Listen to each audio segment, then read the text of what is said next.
Majina naitwa Dr. Makala Noland, Tanzania.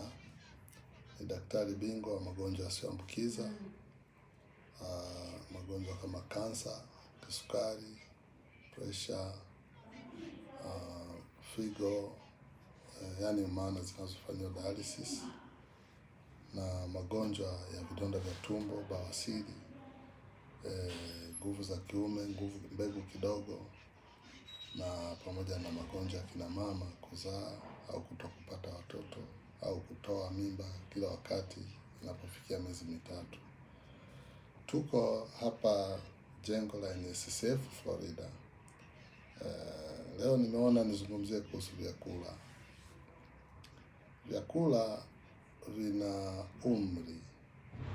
Yaani unapokuwa mtu mzima vyakula vinaanza yaani organ zetu, viungo vyetu vya ndani ya mwili vinaanza kuchagua vyakula. Lakini kwa bahati mbaya sisi hatuchagui vyakula. Sisi tunakula kila kitu. Hapo ndipo tunapokutana na matatizo. Organ zetu kama figo, ini, kongosho, mapafu na moyo. Hizi ni organi 5 za muhimu sana kuzichunga. Zinaitwa key organs.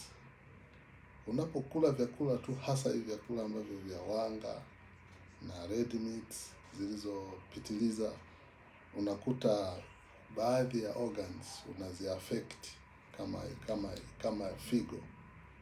Figo ikiwa affected unazalisha ugonjwa unaitwa multiple organ disease. Yaani figo inaua, kongosho linaua, ini inaua, hivyo. Kwa hiyo unajikuta unapata blood fats, unapata pressure, unapata blood fats ni mishipa kuwa na mafuta ndani yake, unapata cholesterol, damu inakuwa nzito, kulala lazima ulale na aspirin junior.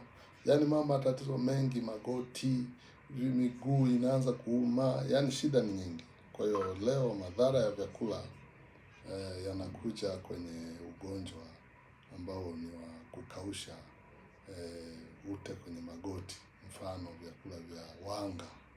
Wanga, napoongelea wanga naongelea mhogo, magimbi, naongelea sembe, mchele, yaani wali na ngano zote. Hivi ni vyakula hatari sana, na chips. Hivi vyakula vya aina hii vinaleta asidi ambayo hiyo asidi hukausha ute wa magoti.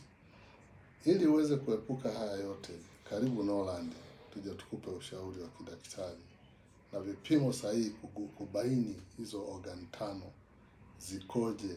Je, tayari zimeshaanza kuchagua vyakula au bado? Asanteni, muwe na siku njema.